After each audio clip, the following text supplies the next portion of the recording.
হিন্দুদের পূজা উপলক্ষে পণ্যের মেলা বসে, সেখানে পোশাক সাজিয়ে হালাল পণ্য বিক্রি করা এবং এ ধরনের মেলা থেকে কোনো পণ্য কেনার বিধান কি?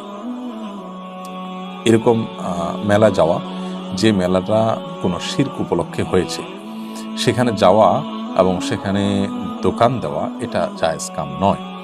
কারণ সেখানে আপনি যাওয়ার মাধ্যমে মূলত শিরক কেন্দ্রিক একটা আয়োজনকে আপনি সমৃদ্ধ করলেন এবং সেখানে কোনো না কোনোভাবে শিরকের যে জাঁকজমকপূর্ণ একটা রূপ, সেটাতে আপনার অংশগ্রহণ থাকলো, আপনার কন্ট্রিবিউশন থাকলো, তো এটা জায়েজ হবে না।